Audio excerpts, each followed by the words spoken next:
آپ کو کس چیز نے رلایا ہے؟ آپ کیوں روتے ہیں؟ حضور صلی اللہ تعالیٰ علیہ وسلم نے ارشاد فرمایا، صدیق آج اگر میرے پاس پیسے ہوتے نا تو میں بلال کو خرید لیتا۔ بلال پر ظلم مجھے برداشت نہیں ہوتا۔ بلال پر امیہ کتنا ظلم کر رہا ہے، یہ مجھ سے دیکھا نہیں جاتا۔ آؤ میں تمہیں بتاؤں کہ محبت کسے کہتے ہیں۔ یہ دنیا دار کی محبت یہیں رکھی رہ جائے گی، سب ختم ہو جائے گی۔ محبت کام کس کی آئے گی؟ کسی دنیا دار کی نہیں، بلکہ مدینے کے تاجدار کی محبت کام آئے گی۔ حضرت بلال رضی اللہ تعالیٰ عنہ کی کہانی تو آپ کو یاد ہوگی کہ جب محبت کا دعویٰ کیا حضور سے تو پھر پتھر بھی کھائے گئے، کڑی دھوپ میں ریت پر بھی لٹائے گئے ہیں، زنجیریں بھی ہاتھوں سے باندھی گئی ہیں، ہاتھ جکڑ دیے گئے، اتنے زخم برداشت کیے۔ حضرت بلال کی وہ کہانی ایسی کہانی ہے، ایسا واقعہ ہے، ایسا دردناک قصہ ہے کہ جس کو بیان کرنے سے پھر آنسو نہیں تھمتے، جس کو بیان کیا جائے تو پھر آنکھوں سے اشک رواں ہو جاتے ہیں۔ حضرت بلال کو عبداللہ بن جران نے خریدا۔ حضرت بلال اس وقت ایمان نہیں لائے تھے۔ حضرت بلال بہت کام کرنے والے تھے، بہت تگڑے تھے۔ حضرت بلال ایک دن راستے سے گزر رہے تھے کہ حضرت صدیق اکبر رضی اللہ تعالیٰ عنہ سے ملاقات ہوئی۔ حضرت صدیق اکبر رضی اللہ تعالیٰ عنہ نے فرمایا، آؤ میں تمہیں ایک ایسی ذات کا پتہ بتاتا ہوں، ایسی ذات کے بارے میں بتاتا ہوں کہ جن کا کلمہ اگر تم پڑھ لو گے تو تمہاری دنیا بھی سنور جائے گی، تمہاری آخرت بھی سنور جائے گی۔ حضرت بلال نے کہا، بتاؤ پھر وہ کون ہے، کون سی ذات ہے؟ حضرت صدیق اکبر رضی اللہ تعالیٰ عنہ نے ان کے بارے میں بتایا۔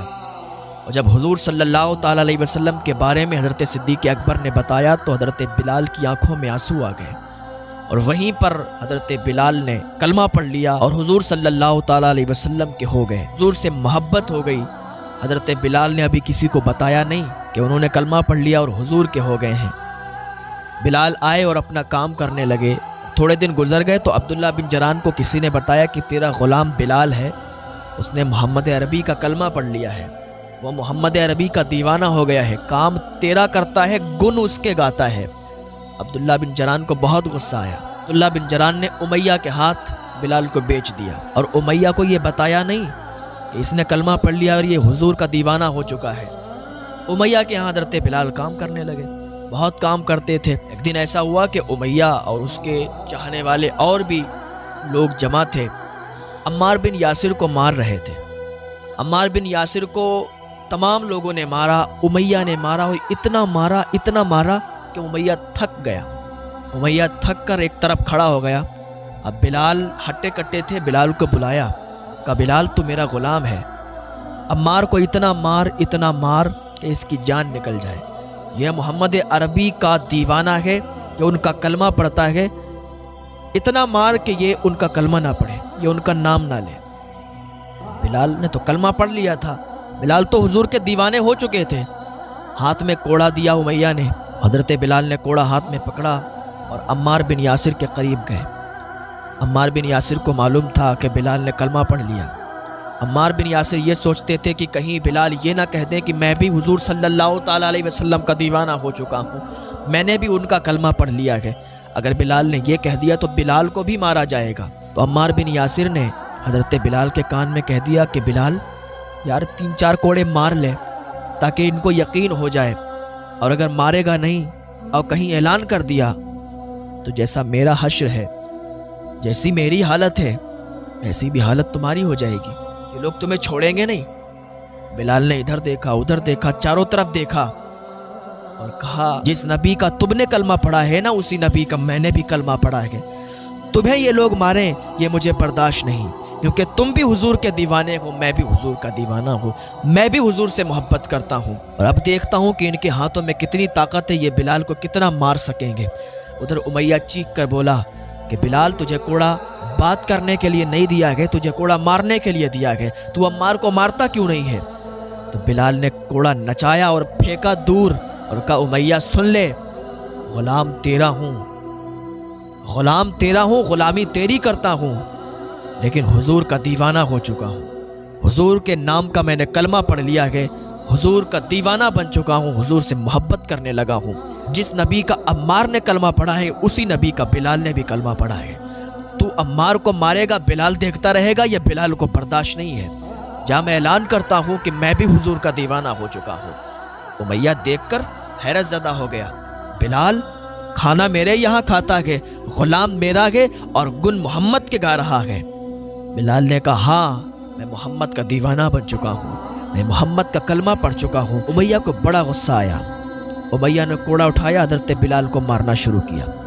تھک گیا، حضرت بلال کے دونوں ہاتھوں کو باندھ دیا، حضرت بلال کے دونوں ہاتھوں کو باندھ دیا، دونوں پیروں کو باندھ دیا۔ وہ کڑی دھوپ اور وہ ریت کے اوپر بلال کو لٹایا اور ان کو بہت مارا، پتھروں سے بلال کو مارا، اور اتنا مارتا روز بلال کو مارتا، یہاں تک کہ تھک جاتا، پھر مارتا، پھر تھک جاتا۔ ایک دن حضرت صدیق اکبر گزر رہے تھے، دیکھا امیہ ظلم کر رہا ہے، امیہ مار رہا ہے۔ حضرت صدیق اکبر حضرت بلال کے پاس گئے، کہا بلال تم خاموش کیوں نہیں رہتے؟ احد احد کیوں کہتے ہو؟ اگر تم احد احد کہو گے تو یہ امیہ تمہیں مارتا رہے گا۔ حضرت بلال کہتے ہیں پھر میں کیا کروں؟ حضرت صدیق اکبر کہتے ہیں کہ تم خاموش رہو، کچھ مت کہو، جب تک تم خاموش رہو گے یہ تمہیں نہیں مارے گا۔ حضرت بلال کہتے ٹھیک ہے۔ 2 دن ہوئے حضرت بلال نے احد احد نہیں کہا۔ احد کا معنی ایک، یعنی اللہ ایک ہے، اللہ ایک ہے۔ حضرت بلال احد احد کہتے تھے، اللہ اکبر کی صدائیں لگاتے تھے، تبھی امیہ مارتا تھا۔ 2 دن سے حضرت بلال نے احد احد نہیں کیا تو امیہ نے مارا نہیں۔ حضرت بلال نے پھر احد احد کہنا شروع کیا، پھر امیہ مارنے لگا، اور اتنا مارتا پورے جسم پر زخم لگے تھے، وہ پاؤں بھی گھائل تھے، ہاتھ بھی گھائل تھے، چہرہ بھی گھائل تھا۔ حضرت بلال اف نہ کرتے، حضرت بلال احد احد کی صدائیں بلند کرتے۔ ایک دن پھر حضرت صدیق اکبر کا گزر ہوا، کہا بلال میں نے تم سے کہا تھا تم خاموش رہو تو یہ تمہیں نہیں مارے گا۔ حضرت بلال کہتے ہیں حضور جب تک احد احد میں بلند آواز سے کہہ نہیں لیتا ہوں مجھے سکون نہیں آتا۔ حضور میں نے 2 دن سے احد احد نہیں کہا تو اس نے مجھے مارا نہیں، تو یہ مجھے اچھا نہیں لگ رہا۔ جب یہ مارتا ہے مجھے تکلیف ہوتی ہے تو مجھے مزہ آتا ہے، مجھے حضور سے بہت محبت ہے۔ جب میں احد احد کہتا ہوں، یہ کہتا ہوں کہ اللہ ایک ہے، اللہ ایک ہے، تو یہ مارتا ہے تو مجھے مزہ آتا ہے، مجھے حضور کی اور یاد آتی ہے، مجھے اللہ کی یاد آتی ہے۔ ہاں اسی لیے میں احد احد کی صدائیں لگاتا ہوں۔ حضرت صدیق اکبر رضی اللہ تعالیٰ عنہ چلے گئے۔ لوگ آتے تھے حضرت بلال کے پاس، کہتے تھے بلال تم احد احد کی صدائیں لگاتے ہو، تم کہتے ہو اللہ ایک ہے اور اس نے ہی ساری کائنات کو پیدا کیا ہے، اس نے ہی ساری چیزوں کو بنایا ہے، وہی نظام چلاتا ہے۔ جب وہی نظام چلاتا ہے، اس نے ہی ساری چیزوں کو پیدا کیا، اس کے ہی اشارے سے ہر کام ہوتا ہے، تو وہ تمہیں بچانے کیوں نہیں آتا؟ کیوں نہیں تمہیں بچاتا؟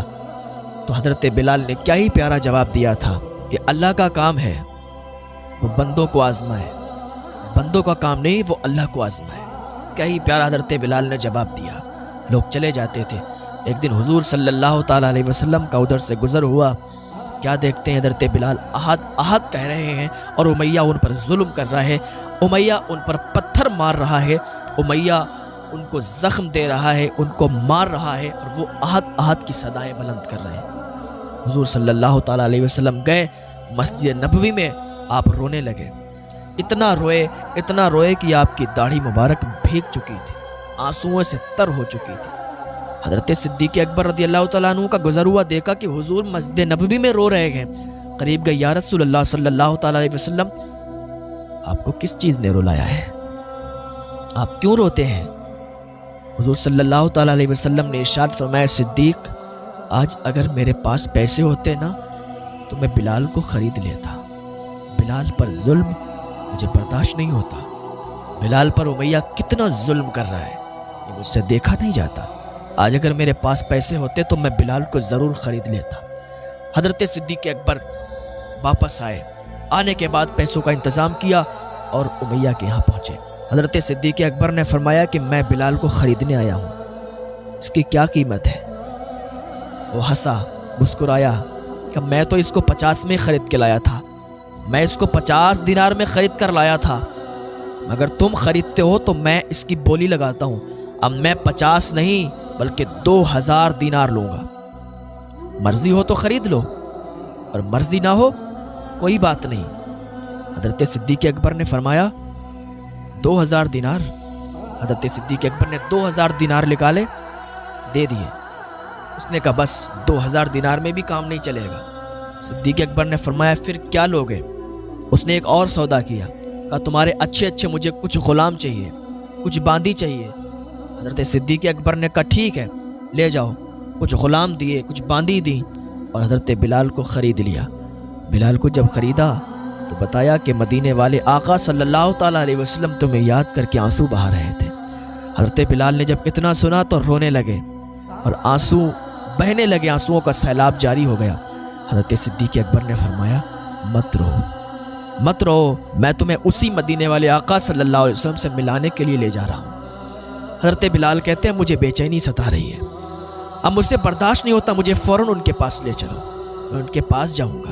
حضرت صدیق اکبر فرماتے ہیں بلال تم ان کے پاس اس حالت میں جاؤ گے، پورے جسم پر تمہارے زخم لگے ہوئے ہیں، اور تم ان کی بارگاہ میں جاؤ گے نا تو وہ اور زیادہ روئیں گے، تو اس سے پہلے میں تمہیں اپنے گھر لے چلتا ہوں، مرہم پٹی کر دیتا ہوں، تمہارے زخموں کو چھپا دیتا ہوں، کپڑے پہنا دیتا ہوں، بالوں میں کنگھی کر دیتا ہوں، بالوں میں تیل لگا دیتا ہوں، پھر تم حضور کی بارگاہ میں جانا، تو حضور پھر تمہیں دیکھ کر مسکرائیں گے۔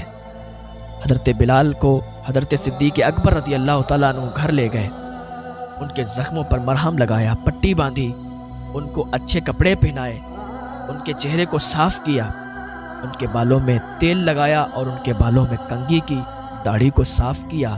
تو حضرت بلال کہتے ہیں حضور آج تک میرے بالوں کی کنگھی کسی نے نہیں کی، آج تک میرے بالوں میں اور داڑھی میں کسی نے تیل نہیں لگایا، آج تک مجھے اپنے ہاتھوں سے کسی نے کپڑے نہیں پہنائے۔ حضور جب پیدا ہوا غلام ہی پیدا ہوا، آج آپ نے یہ کیا ہے نا مجھے بہت اچھا لگا۔ اور حضرت بلال اتنا کہہ کر رونے لگے، آنسوؤں کا سیلاب جاری ہو گیا۔ حضرت صدیق اکبر فرماتے ہیں بلال رو مت، رو مت، تم روتے ہو نا تو مجھے بھی رونا آتا ہے، اور آج تمہیں تو حضور کی بارگاہ میں لے چلیں گے، حضور صلی اللہ تعالیٰ علیہ وسلم تمہیں دیکھیں گے تو خوش ہو جائیں گے، رونا مت، اور وہاں پہنچنا تو رونا مت، کیونکہ حضور صلی اللہ تعالیٰ علیہ وسلم تمہارے لیے بہت رو چکے ہیں، اب اگر تم ان کے سامنے رو گے تو حضور کو بھی رونا آئے گا، اور جب حضور روئیں گے نا تو میں بھی روں گا، مجھ سے بھی برداشت نہیں ہوگا۔ بلال حضور کے سامنے رونا مت، اپنے آپ کو برداشت کرنا، اپنے آپ پر قابو رکھنا۔ کہا ٹھیک ہے حضور، تیار ہو گئے۔ حضرت صدیق اکبر رضی اللہ تعالیٰ عنہ حضور کی بارگاہ میں حضرت بلال کو لے گئے۔ حضرت بلال کو جیسے ہی حضور نے دیکھا تو خوش ہو گئے، اور پہلی نظر حضرت بلال پر ڈالی نا، حضرت بلال کی نظر جھک گئی، حضرت بلال کی نظریں نیچے جھک گئیں، اور کہا بلال تم آ گئے، مجھے بہت خوشی ہوئی ہے، بہت خوشی ہوئی ہے۔ دوسری نظر حضرت صدیق اکبر پر ڈالی، کہا صدیق تمہارا بہت شکریہ۔ حضرت صدیق نے جب اتنا سنا کہا حضور شکریہ کس چیز کا، حضور سب آپ کا ہی تو ہے، میرے پیسے آپ کے پیسے، میں آپ کا، میری ہر چیز آپ کی، میرے ماں باپ میں سب آپ پر قربان، حضور سب آپ کا ہے، کہہ کر بہت تیزی کے ساتھ رونے لگے۔ حضور صلی اللہ تعالیٰ علیہ وسلم نے فرمایا بلال اتنی دور کیوں بیٹھے ہو، آؤ میرے سینے سے لگ جاؤ۔ جب حضرت بلال حضور صلی اللہ تعالیٰ علیہ وسلم کے سینے سے لگ گئے تو حضرت بلال کو رونا آ گیا، حضرت بلال رونے لگے، بہت تیزی سے رونے لگے، حضور بھی رونے لگے، حضرت صدیق بھی رونے لگے۔ پھر حضرت صدیق نے کہا کہ اے بلال رو مت، خاموش ہو جاؤ، کیونکہ مجھے میرے نبی کا رونا برداشت نہیں ہوتا، میرے نبی جب روتے ہیں نا، میرے حضور جب روتے ہیں تو میں بھی دیکھ نہیں پاتا ہوں، مجھے بھی رونا آ جاتا ہے۔ حضرت بلال چپ گئے، حضور صلی اللہ تعالیٰ علیہ وسلم حضرت بلال کو دیکھ رہے ہیں، اور کوئی بھی کام ہوتا ہے نا حضرت صدیق آگے بڑھتے ہیں تو حضور فرماتے تھے صدیق بس کرو، تم نے ابھی تک اس کی خدمت کر لی ہے، اب میں اس کی خدمت کرنا چاہتا ہوں، اب میں اس کی خدمت کروں گا، اس نے بہت ظلم سہے ہیں میرے لیے، اس نے بہت ظلم برداشت کیے ہیں، بہت ظلم سہے، اب میں اس کی دیکھ بھال کروں گا۔ رحمت ہے کسی عالم میں رہ جاتے، یہ ان کی مہربانی ہے، انہیں یہ عالم پسند آیا۔ میرے آقا صلی اللہ تعالیٰ علیہ وسلم طائف کے میدان میں پتھر کھا رہے ہیں، کس کے لیے؟ اس امت کے لیے۔ یا اللہ ہم بہت گناہ گار ہیں، یا اللہ ہمیں نیکیوں کی توفیق عطا فرما دے، یا اللہ ہم بہت گناہ گار ہیں، ہمیں توبہ کی توفیق عطا فرما دے۔ ہمیں توبہ کی توفیق بھی نہیں ہوتی ہے، گناہ کر کے ہمیں شرمندگی بھی نہیں ہوتی ہے، یا اللہ ہمیں گناہوں سے بچنے کی توفیق عطا فرما دے۔ میرے آقا صلی اللہ تعالی علیہ وسلم طائف کے میدان میں پتھر کھا رہے ہیں، اور اتنے پتھر آپ نے کھائے کہ پنڈلیوں سے خون نکل رہا ہے، اور خون اتنا نکلا کہ جوتا چپک گیا۔ آپ کے غلام زید نے آپ بے ہوش ہو گئے تھے، گر پڑے۔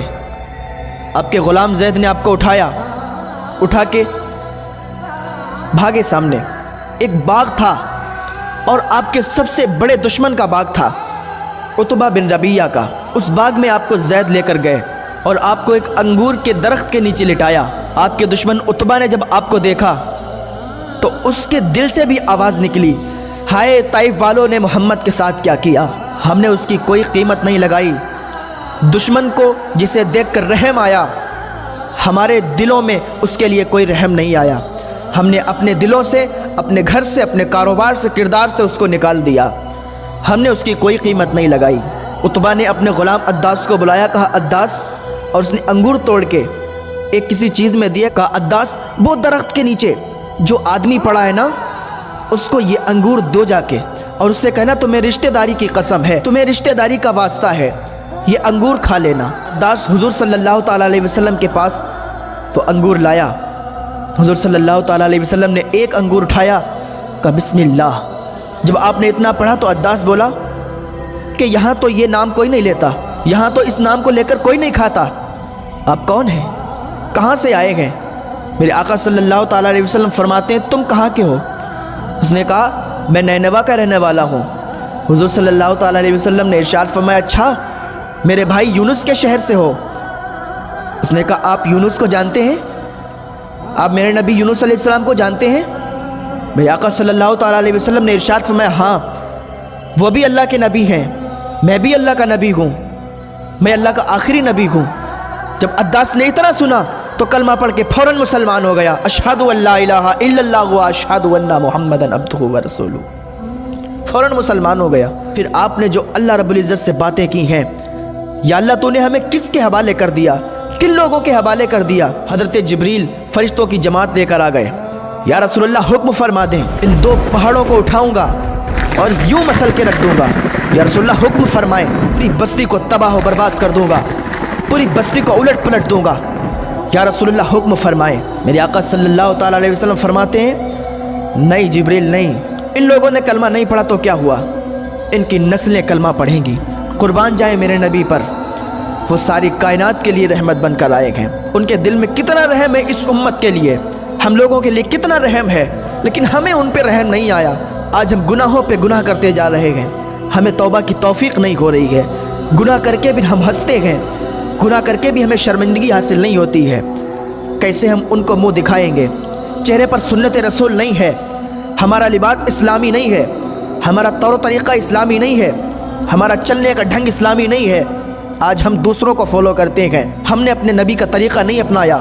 اگر ہم اپنے نبی کا طریقہ اپناتے تو در در کی ٹھوکریں نہ کھاتے۔ ابھی بھی آ جاؤ اس اللہ کی ٹھنڈی چھاؤں کے نیچے، اللہ رب العزت کی بارگاہ میں ابھی بھی تائب ہو جاؤ، ابھی بھی توبہ کر لو، اللہ ایک توبہ سے، ایک آنسو سے تمہیں معاف فرما دے گا، اور ایسے ہی معاف کر دیے جاؤ گے جیسے گویا کہ تم نے کبھی گناہ ہی نہیں کیے ہیں۔ آؤ تو صحیح اس اللہ کی بارگاہ میں، وہ تو 70 ماؤں سے زیادہ پیار کرنے والا ہے۔